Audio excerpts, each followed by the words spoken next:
Excellent. We just ticked over 1:30. I'll get us underway now. Thanks everyone for joining us.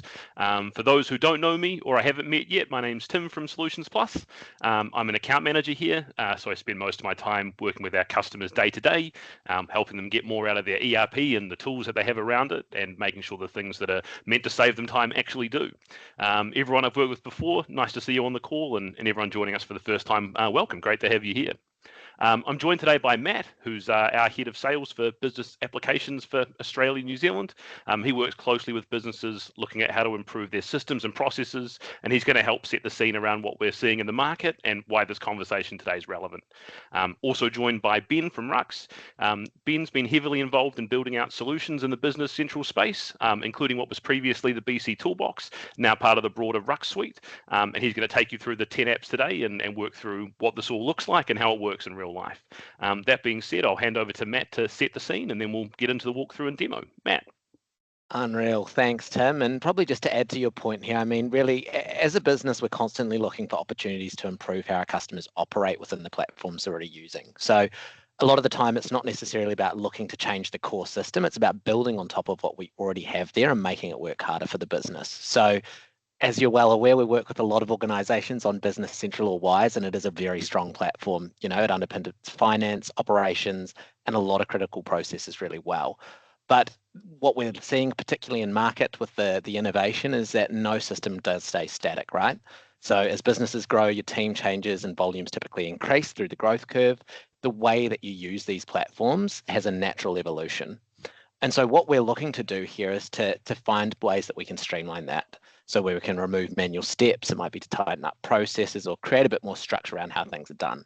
So often it can be small changes, it could be introducing the right extensions, but the goal here really is always the same. It's helping our customers get more value out of what they already have.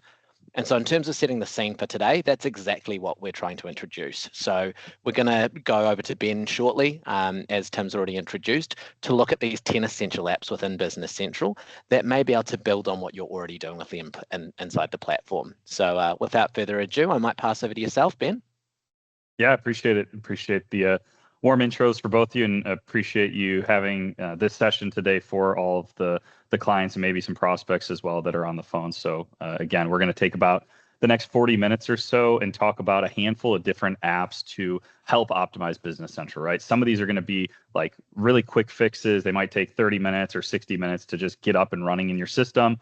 Some might be a little bit larger lift, but even the CRM tool that we're going to look at would take maybe between 30 to 40 hours to get fully implemented end to end. So really looking for those quick wins for your business. And again, my background before creating the BC Toolbox, I worked both as a consultant doing solution architecture and all that fun stuff. And I've also worked on the end user side. So I try to take the experience from many different areas and bake that into how can I make Business Central work better for myself. And then that over the years, of course, expanded to how can we make that better for our clients as well. I'm located in the United States, so if I have an accent, Matt and Tim were making jokes before we got started here. I'm in Dallas, Texas, but we are working quite heavily with a lot of businesses in Australia and New Zealand, both over the last 12 months. So super excited to be here today. And again, just for a quick agenda to set the stage, I know we already went over that first piece. I'm going to go quickly over what I call the big choice, right? Build versus buy. Both are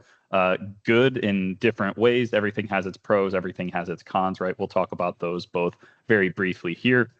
And then we're actually going to get into talking about the solutions, what we see resonating with our partners and our clients in the ecosystem. And then I'm going to spend a majority of the time actually in Business Central showing you like a live show and tell of these applications in action, right? We're going to start with a lead in our advanced CRM tool, go all the way through doing commissions entries and sending invoices and statements, all the way through posting those and then showing what they would look like on a dashboard. And we're never going to leave Business Central, right? So everything's going to be fully embedded into the user interface. And then we'll finish it up with some next steps and resources that you can use to be successful in your journey of optimizing Business Central. We've got Q&A down there. I like to just answer questions as we go. So if you have any questions, feel free to just throw them in the chat, and I'm happy to be interrupted and answer those questions in line, because this time is for all of you on the phone today, right? So want to get all those questions answered. Before we jump into it, again, just want to talk the decision, right? Build versus buy. Again, when we look at building custom solutions, when I'm talking custom solutions, I'm talking about, heavy AL development in the system. You get kind of complete ownership of the design. I want this button here. I want this workflow to do that. It's tailored just for you. That's absolutely fantastic, right? You get exactly what you need, but that's also the problem, right? It's just for you. There's no documentation on it. There's a high cost of ownership to it. And I call it opening up Pandora's box, right? Like you really don't know what's going to come. You don't know if Microsoft's going to upgrade and change everything and you're going to have to redo it. And of course, you're going to have to bear the cost of it. So again, my background is heavy custom development, which eventually turned into, systemized apps and kind of these prepackaged apps. But we've all seen this before, right? And again, you do get exactly what you want, which I'm a huge fan of, but at the same time, just be weary of some of those other things that come along with that ownership because you own everything front to back, right? On the flip side, we have the opportunity to buy off-the-shelf solutions, which is what we're going to talk about today. And again, pros and cons to everything, right? I think the biggest pro is that you get a quick win, you get ROI. I don't have to say, hey, we're going to build this for you. How long does it take to build? 6 months. Okay, now you got to wait 6 months and things change, right? It's like, no, some of these that I'm going to show today, you could literally have in your system by the end of the week, right? Or maybe early next week, right? And we have documented processes, training materials, and things like that. But again, right, I'm not completely biased, right? There is less flexibility with that because you are kind of subject to what it is, right? Like Business Central, you don't really get to decide what Business Central does. You got to use the sales orders, how they work. You got to use the chart of accounts, how they work, things like that. But with that, you get more reliability, right? You've got companies like Microsoft as kind of the back end, right? And Microsoft's been around forever, right? So you know that it's reputable and you know that it's reliable and it's going to be there through thick and thin, right? So that's kind of my piece on the build versus buy.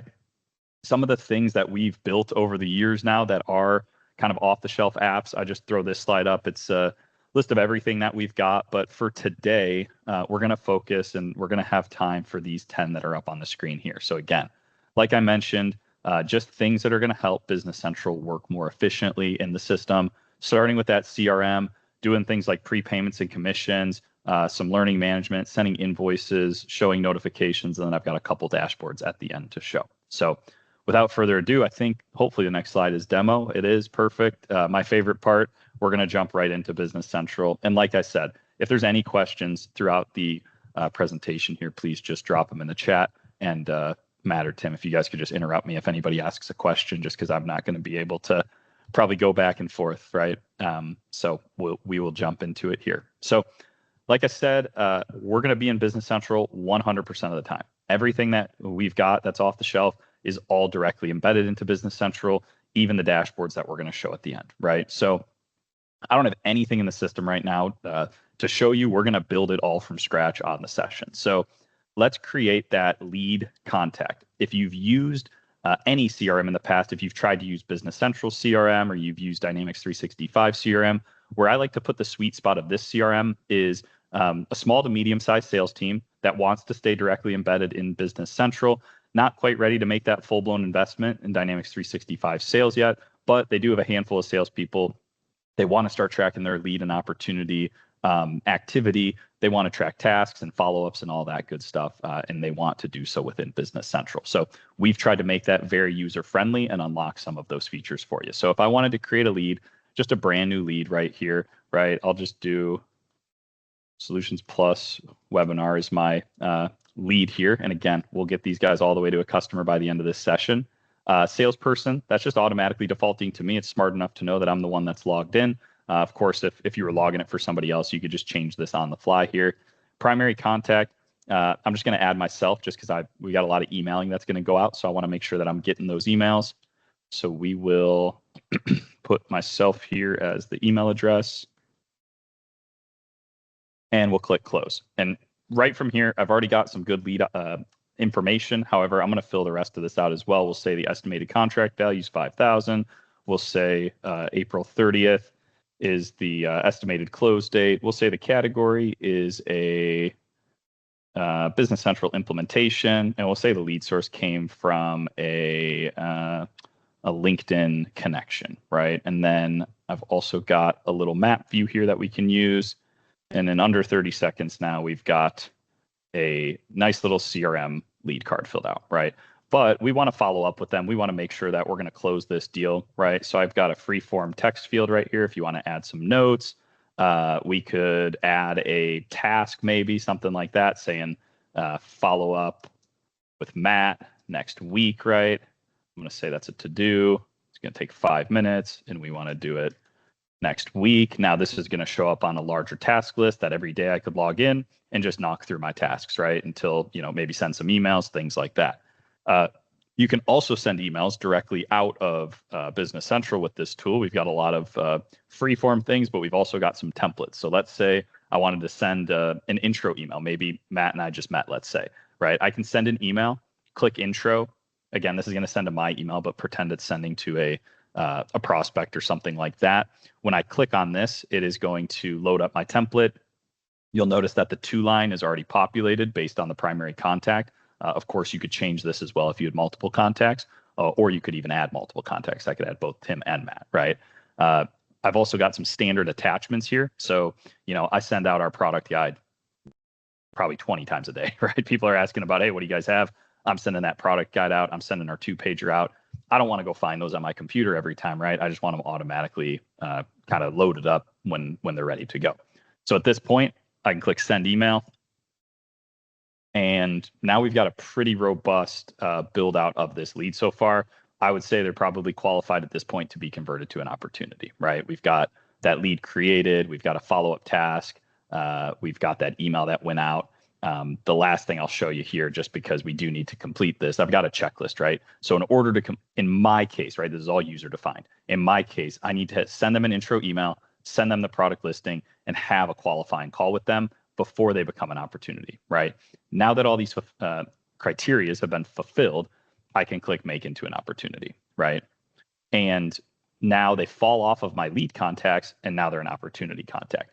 If you forget where they are at in the kind of workflow, that's not an issue at all. I can come to all contacts, and that's going to show me all my leads, all my opportunities, and of course, all my customers, right? So in this case, let's go back to Solutions Plus webinar.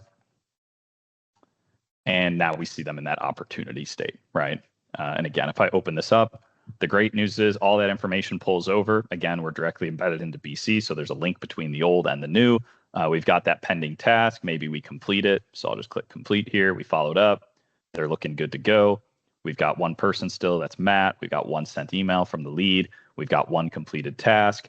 And the last thing is we've got a new checklist, right? Because to get them from a lead to an opportunity, that's different steps than opportunity to customer, right? So now I need to assign them an opportunity value. I need to send them a quote, and I need to send them a contract. Again, let's just pretend that we've done all this just for the sake of time.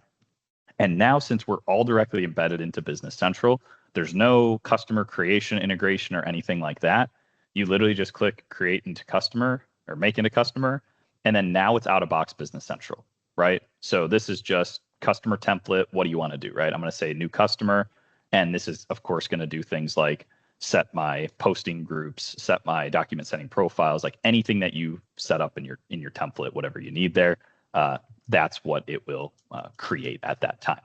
So now if I go to my customers, we still have that that customer contact, which would have all the CRM view type things that we just looked at.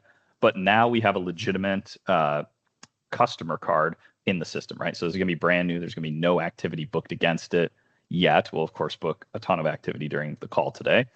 But I should have an email document sending profile, which we'll get into for invoice and statement delivery here in a second.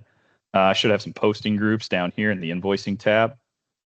So I've got general business, customer posting groups. So that's all looking really good. And then one of the next tools that I want to show, which for a lot of our clients that I've seen has been absolutely essential if they're using prepayments, is called advanced prepayments. So again, I don't know how many folks on the phone have prepayment needs, but if you do, this advanced prepayments tool is going to do three main things, right? The first is that you can now do multiple prepayments on both the customer and the vendor side, right? Or the order side, right? Sales orders and purchase orders.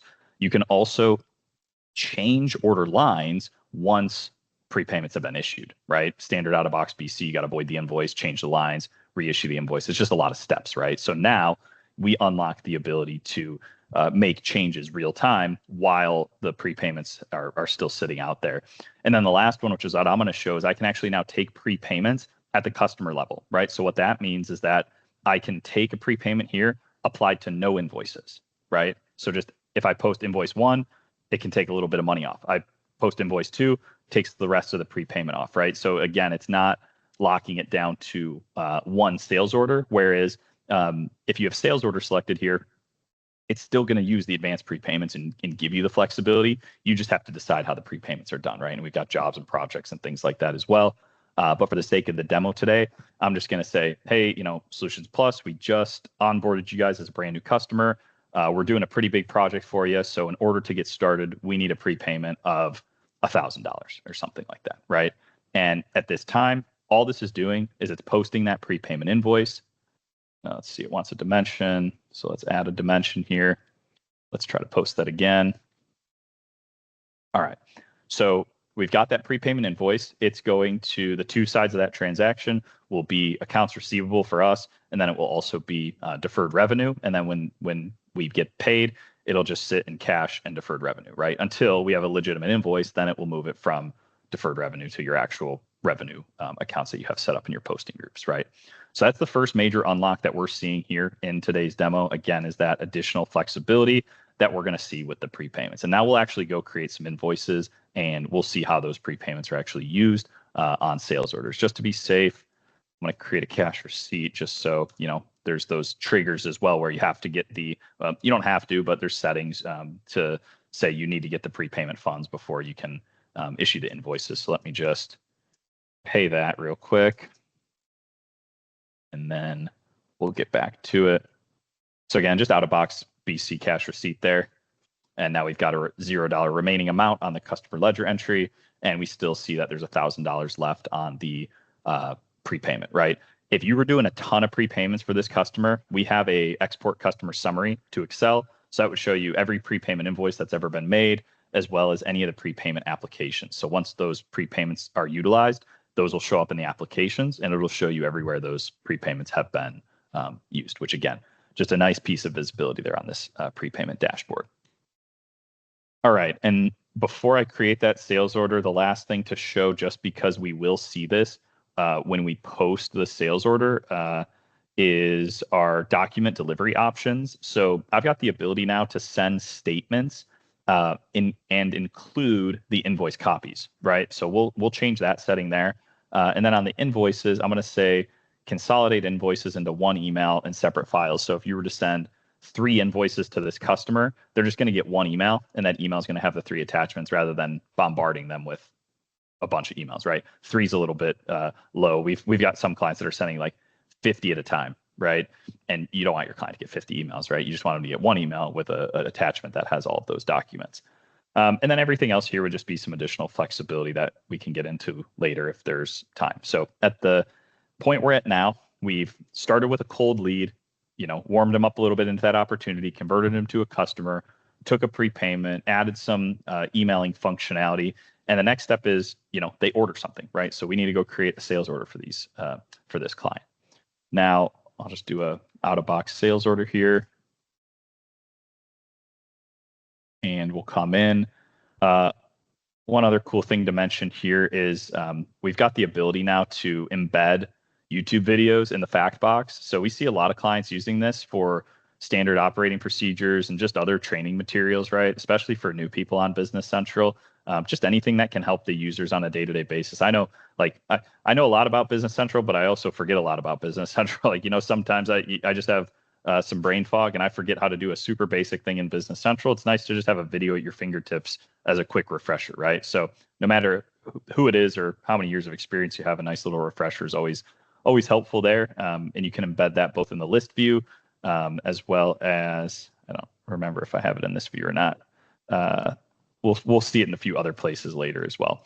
You just tell it where you want it linked, and then it links to those pages. So let's create, all right, there we go. Once it assigns the order number, then that must be the trigger. So now we got that video there again. That's great. All righty, so with the prepayments, there's not really anything we have to do to trigger the prepayment. The only thing we'd have to do is if you want to manage an exception and say exempt the prepayment or don't apply the full prepayment, right? You can do some exceptions management. But if you don't, it's going to assume if there's prepayment funds, let's use the prepayment funds, right? So since we had $1,000, I'm just not going to touch it, and we're just going to use all 1,000 for this first order. And if I come down here, I'm just going to type in item 1017 to Microsoft Surface. This is a pop-up note, so this is another thing that we've got. Again, trying to just make the user experience a little bit easier for Business Central. Try to upsell the keyboard and mouse package. That's what we call a pop-up note. That's tied to that item. So anytime anybody selects that item, it's going to give them that nice little pop-up note just as a reminder. And now we've got that $1,300 here. The only other thing I'd like to show before we post this is I've also got commissions automatically calculating on the order line. So if Business Central has a very, very light commissions rule matrix, I'll call it. Matrix is probably giving it a lot of credit, but it has a light commissions management piece, right? So we've added additional functionality onto that where you can create a commissions matrix with really whatever rules you want. In this case, this first line's rule is saying if the salesperson is Ben, give them 30%. And then anytime anybody sells Microsoft Surfaces, give them an extra 10%, right? So in this case, I'm making 40%, which probably a little bit ridiculous on this order. But again, the rules are whatever you wanna do here. You can do it on dimensions, you can do it on salespeople, purchasers, you can do it on locations, states. Like I think there's 30 different fields you can build the matrix on. So really a ton of flexibility there. You can do clawbacks as well if people return things or do credit memos, right? If I get 30% and then they immediately return it, obviously I want to claw back the 30% as well. So there's that functionality as well. And then similar to vendor or customer ledger entries, when you post this, it creates what is now called a commissions ledger entry. So you could see all the commissions ledger entries and then say, okay, run a function to go pay Tim on everything that he's owed from January 1st to March 31st, right? It's going to take all those up, say we owe him $5,000, and create, if you're a 1099 or if you're a contractor, it's going to create a purchase invoice. And if you're an employee, it's going to create just like a payroll entry, right, to add to their payroll. So a lot of flexibility there as well. And at this time, we are, I think, good to go ahead and post this. So let's post.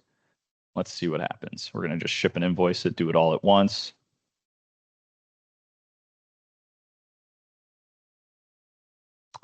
And the result, if we did everything correctly, should be a $1,300 invoice with a $1,000 prepayment. All righty, we love when that happens, right? So we've got the $1,300 order. We've got the $1,000 that were applied from that prepayment retainer, and the customer only owes us the difference, which is $300, right? So now if we were to look at the entries, we're going to see all of that. Well, there's going to be a handful of different things here, but the main ones that we're looking at are going to be the $300 here for accounts receivable, of course. And then we've got the $1,300, right? That's going to product revenue now because we want the full 13 to go to product, whereas 1,000 is then being moved out of the deferred revenue. So basically it was 300 going to AR, 1,000 moving out of deferred revenue, and then the 1,300 going to revenue. The rest is just cost of goods sold and direct cost applied and things like that, right? And then we do also have we see the accrual being created here as well for the salaries and wages and bonuses. So that was from the commissions tool, right? So a lot of different things happening at once, but all working in harmony to get us to that end result, which is very cool to see. All right, so let's do one more thing, and then I'm going to check my email because I probably have like 15 emails because just things are blasting off for invoices and shipment notices and a whole bunch of different things. So we'll show that in a second. I think I even sent a CRM email at the beginning, but I do want to show one more thing. So kind of the opposite side of a prepayment, right, where we're getting money up front, would be what we call a payment plan. So I don't know if anybody has anything like this, but we do see it a lot, especially in the States here, right, on payment plans. People tend to want to take one thing that they buy and spread it out over multiple payments for whatever reason. And we have the functionality to do that as well. So I'll just use the same item real quick. And just for the sake of time, just kind of show you that these payment terms, I could switch this to, let's do a 30, 60, 90. And what again, this is a payment term, and I'll show you what happens once we post this. But instead of the prepayment, when I post this, it's going to create still one invoice for $1,300, but then it's going to split the customer ledger entries into 3 ledger entries, right? It's going to say 25% of it is due now, 25% is due in 30 days, and then the last 50% is due in 60 days. So we'll show that real quick. So again, still 1,300, but it's showing 325 due on today, 325 due in a month, 650 due in 2 months. And then if you look at the find entries, we see the 3 customer ledger entries. So as your client is paying you, you can apply the 325 to that first one, the 325 to the second one, and then the 650 to the last one. All right, I've got a ton of emails. So let's take a look at this. So the first one here, again, these are all coming out of the system automatically. You never saw me open a dialog box or anything like that. This first one is from the CRM tool, right? It was that product guide and that 2-pager. So this would just be, again, going to that primary contact, as we can see here. And then I've got 2 coming up. So this was that first one, automatically sending, right? So you can see, thanks for being a valued client. Please find your invoice for Solutions Plus webinar. Amount due is 300. Here's the due date, and here's the invoice copy, right? So all automatically going out of BC, even showing the prepayment retainer and things like that. And then I got this second one, which was for the $1,300. Again, kind of doing that wild card, throwing Solutions Plus in as the name of the client that we're sending this to. Again, this one's showing that payment installment. So a ton of visibility for your clients. I think the biggest use case probably on the invoice and statement delivery one is just getting documents, getting information to your customers faster, in the ultimate goal of then hopefully you will get paid faster as well, right? So this is by far the #1 most downloaded across all regions that we work in, and rightfully so, right? Because people are always trying to optimize their cash flow and the cash in the door. So we'll continue to cruise on here, but those, as we noticed, were all automatically sent out of Business Central. So that would be for invoice and statement delivery. Option #1, right, is the auto send on post. We have 2 other options. So the other option that we have is called the delivery dashboard, and we've got a delivery dashboard for statements and credit memos and payment receipts and invoices, of course, and a whole bunch of different things, right? What the dashboard is going to show is how was your document sent. So a lot of these were emailed. I don't know if I've got any printed. We've got some that are pending, right? So that means it hasn't been sent yet. We see those fields are blank. And then we also see a date timestamp, right? So we can see right here that, again, these were automatically sent behind the scenes, but we see that it was sent on 3/25/2026. Like I said, I'm here in the US at 7:52 p.m. This one's at 7:55 p.m. Who was sending it? So again, I'm my main user in my demo, so I'm sending everything here, but just that visibility into who's doing what within the system, right? And then the third option, which is a little bit hard to demo, but I'll just talk about it real quick, is job queue, right? So we've got a job queue that all you have to do is turn it on. And basically what that job queue is doing is every night or every week or every month, however often you define the interval, it's going to send out anything that hasn't been sent yet. So a lot of times on invoices, we see people setting the job queue on a nightly routine, and then they'll set the statement on a monthly routine, right? So every month, they're sending out the statements automatically, but every day they're sending out the individual invoices that have not been sent yet, right? And just very similarly, we've got a statement delivery dashboard here that I'll show. Let's see, which one are you guys? All right, so right here, we see that the document sending profile is email. We see that no statement has been sent yet, but I can just easily, with a click of a button, click this. It's going to send me the statement, and then I'll pull it over via email. Again, date timestamp, updates the last statement number to 1. Similarly, this is great for bulk sending. So if you just wanted to select all of them and click send email, it's going to do the same thing, right? It's going to send all 4 of these clients. It's going to send out these emails. If there is any invoices, right? If there's no, so this one's saying, hey, these guys had a balance of 0. So it's not going to send those out. Let's just try, which one was that? I think that was 500. Let's just try these 2, just so that I can actually send. There's a setting behind too that you can skip those if they have 0 balance. I think I've just got it still airing, but now we can see that they were both sent out 325 at 7:59, 325 at 8 p.m. Right? And now if I again look at my email, the beauty of the statement with the invoice attachments is that not only do I get this statement that shows me, hey, what do I've got coming due, right? And since remember I'm using the payment plan, it's split this invoice into 3 ledger entries because they're all due on different dates, right? So it's going to split that out in the statement. And then the first one, of course, was just the $1,300 minus the $1,000 prepayment. So these are the 4 individual amounts that I owe, totaling $1,600 US. But again, it's going to include the invoice attachments while I do that, which is really nice. So we see all of that right here. All right, so I'm going to pivot next to showing how all of this data shows up on a dashboard. Before I do that, is there any questions in the chat yet? I know we've been cruising through a ton of different things, so hopefully everybody's still with me. I know I have a tendency to talk fast as I go through those, but any questions, Matt or Tim? I think there's only one so far, which is just which version of BC are you using for this demo? That's a good question. I want to say it's 27, but let's see. Yeah, 20. I'm on 27.4 right now. Right. So that would be before the the current release wave, wouldn't it? That hasn't been upgraded to public release yet, or is it the newest version? Yes. No, this is not on the preview version. This is on the version that everyone is actively having. I think the version that comes out in April is 27.5. Perfect. So this, all right, this cool. is not the this is not the preview. I try to do these demos and what everyone else has access to at least. So if you talk to me in a month or two, the demo will be on 27.5 or 6, right? But right now it's on the most current version that's readily available to all users. And again, I know different geos get the releases at different times. Typically in the US, we get it around mid-April, I would say. And then, by mid-May, everybody's got it rolled out, right? Because some people have to upgrade their PTEs and stuff. Kind of going back to that build versus buy, right? If you're building, you got to update your own PTs to make them compatible with 27.5. If we build it and you buy it off the shelf, we're updating it so that it's ready to go. So yes, we've got.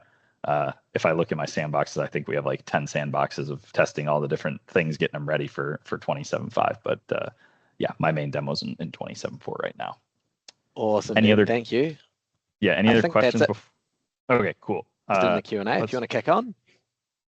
Awesome. I think we got about 15 minutes left, so we'll keep cruising. So now that we have all this data, right, where is it going to show up in Business Central? And one of the things that, mainly as an end user, one of my biggest things that I was always custom building was reports, right? Because Business Central, the day you download it, doesn't have a whole lot of stock reports for you just to use, right? I think the first one that we ever built was the interactive AR aging. So I'll start with that one just because that one's kind of like, my first child to me, just because it was like one of the first things that we ever built over here. And then we'll get to the rest of the stuff. But what this interactive AR aging is going to do, and it would help if I click the right button. This is the AP. It'll look very similar, but I've got more data in the AR, so we'll jump over there. It's going to be like really harping on the word interactive, right? So as I click things, they're just going to immediately change. You notice that we have not left Business Central also, right? So we're still in Business Central getting all these visualizations and all of this data that's going to have deep drill downs, right? So if I wanted to see, hey, what's in my 91 to 120? We're opening the customer ledger entries. So whatever functionality you have in customer ledger entries, you can now do through this interactive AR aging. So not only are you looking at the data for your customers, but if I have open payments, I can apply them directly to invoices in my aging. I can show the document that is the supporting documentation in the aging. I can find the entries in the aging, right? Like I could void entries in the aging, drilled like it's so deep. And you can, of course, I always make this joke, but you can also export it to everyone's actual favorite ERP system, which is Excel, right? So if you want to just dump this to Excel, you can do that, of course, as well and play with it over there. But from the pie chart perspective, again, that's high level by bucket. Then over here, we've got per customer, right? So if you just wanted to sort high to low, I can see who are my customers that owe me the most money, right? And then we can just kind of look at these and say, okay, they owe us 166,000. What is that made up of? It's made up of all these invoices sorted by the date. I can sort it by the amount. I can sort it by the remaining amount. I can sort it by the document number, whatever. I can export it to Excel. I can show the document, apply the entries. It all works like we just saw before, right? And then down below, this is what I would consider more of that traditional AR aging view, right? Each customer, city, state, phone number, contact, credit limit, payment terms.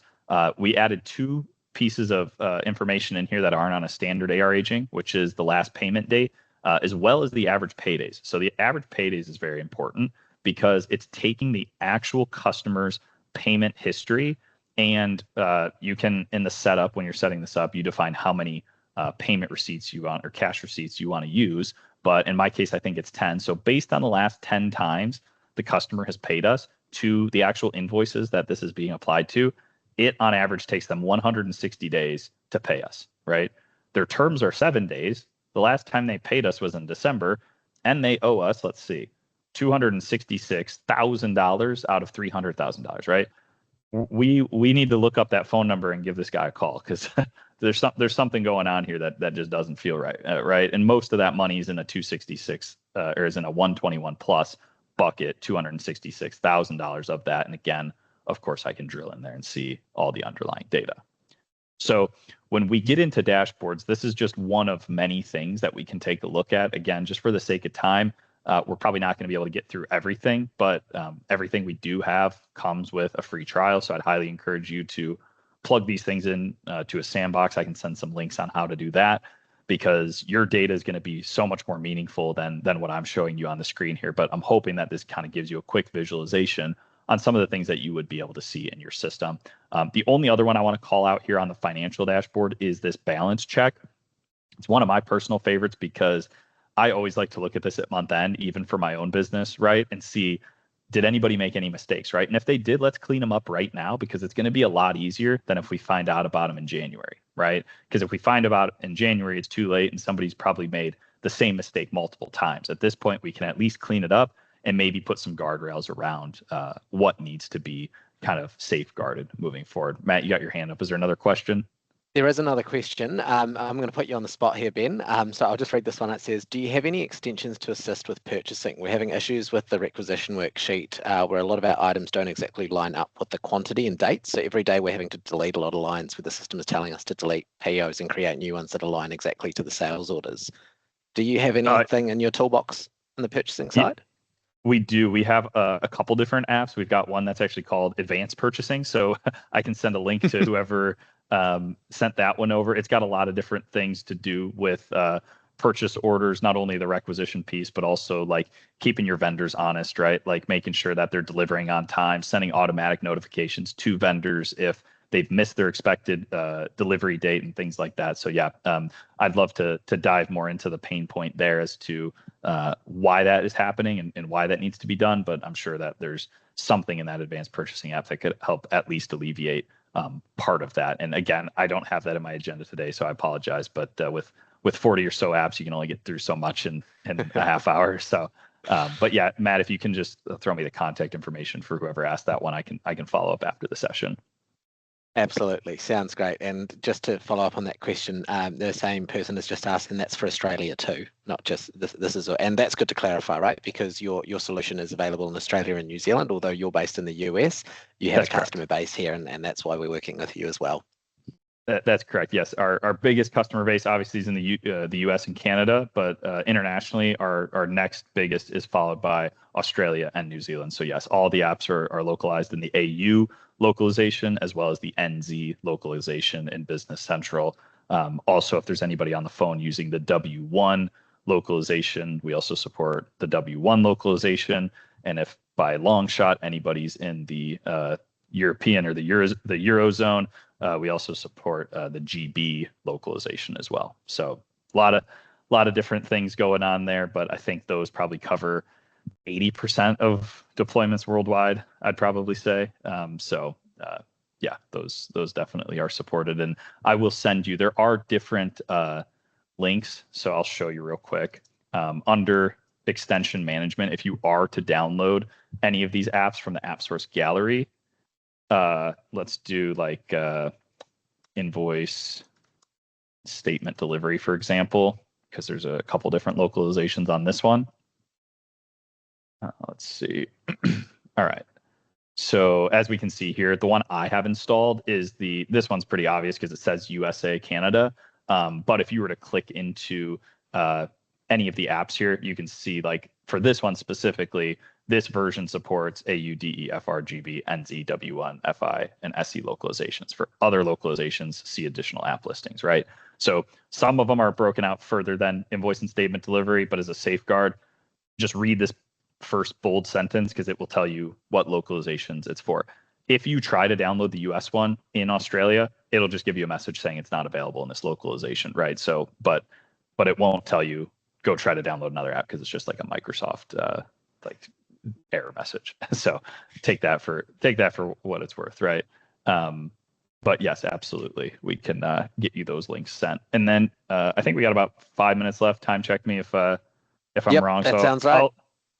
I'll show one more thing just for the sake of time. I've got another dashboard called History and Statistics. And what History and Statistics is going to do is kind of the opposite of what we were just looking at. We were looking high level for your entire organization. This is going to be very specific to one record. So customers, vendors, items are kind of the main ones that people look at here. But if I wanted to do a deep dive onto customer 100, I could see their sales over the last 12 months, their balance, their average paydays, how much are they doing per month? What type of items are they buying from us? What's their payment behavior? What's all the items that they're purchasing from us? Every open order, every open quote, every open return, posted invoices, and then change logs. So this one's at the bottom, but it's one of my favorites. Just when did it change? Who changed it? What did it used to be? And what is it now? A lot of people, I think, underutilize these change logs, but they're a really powerful tool in Business Central to kind of keep, your users honest, and you have those audit trails in case somebody accidentally changes the field that's highly sensitive or important. You can go change it back because now you know what the old value is, right? So probably a couple things that I didn't get to today that I wanted to, but that's totally okay because we're always crunched for time on these demos. But we'll jump back to the PowerPoint, and if anybody has any questions, feel free to stick around. I'm happy to chat through a couple more things, but really the next steps here would be take that test drive, right? Do the 30-day free trial. If you have any questions, we've got tons of videos and tons of documentation around these apps. I'm also available via email, right? Just with the time zone difference. If I don't respond right away, just bear with me and I'll get back to you as soon as I log on in the morning. But yeah, always happy to answer those questions. Speak to an expert. So, right, Tim, Matt, myself, we're always happy to answer those questions and get you going in the right place. And then this last piece is more so for a lot of times we get people on these calls that are like, oh, that's great. I want 7 of those apps that you just showed. And it's like, okay, that's great. But let's go that crawl, walk, run, right? Small improvements, compounding results, right? Let's pick 1 or 2. Let's knock them out, get them done really well. And then do number 3, do number 4, do number 5, right? Just because I think having one fully completed is going to give you the highest ROI immediately. And then absolutely when you're done, I'm always happy to do another 1 or 2 or 3 or 4, right? So, but just kind of biting off one at a time rather than trying to spread yourself thin is always my recommendation. And then, like I said, if you want to scan this QR code, we've got a product guide that has all 40 apps that we've created in it. All of them are focused on you guys, right? They're all focused on making your life easier, making Business Central a little bit more intuitive for the day-to-day person that's actually using Business Central. And again, if you've got any feedback, I'm always open to seeing how we can, add even more features and functions into these tools. But we've got a pretty deep library out there currently. So Tim and Matt, I'm sure you got some parting words as well, but really appreciate you guys having me here today to show off some of these automation tools. Magic. Thank you very much for joining us, Ben. We appreciate it. Lots to sort of get through and awesome to see what we did. And as Ben mentioned, scan the QR code on there if you want to have a look at some more of the options that are available as well. There's a super deep library as Ben mentioned. I think if we look at what we covered today, what was really cool was getting to look at that whole lead to customer journey all inside Business Central, and really that reduction of manual work using automation and structure, which sort of gives your teams better visibility across everything they're doing, finance, sales, and the operations side. I think as Matt and Ben, and I'm sure everyone on the call would agree in the seats that you're in, it's not usually one big thing that you're trying to fix or that's holding you back. It's all those little small manual or disconnected processes or anything that's a workaround or outside the ERP, and they kind of start to add up over time. Like Ben mentioned, I think the best thing to understand with some of this stuff is where it fits best for you. If you're interested, scan the QR code on this slide here and feel free to book a session. We're happy to review your current setup and identify where any of those kind of quick wins are, that kind of crawl walk sort of methodology. Otherwise, feel free to reach out and give me a call or an email or Ben and ask any questions that you've got. I think just before we finish as well, we've had a lot of these great webinars lately as well. So any other topics you're curious about, feel free to let me know. If I've got something, I'll share it with you. And if not, we'll add it to the list for future sessions or find something else to sort you out with in the meantime. So thanks again, everyone. Thank you, Ben, for being here, and have a great rest of your day. Cheers. Awesome. Thanks everyone. All right. See you later.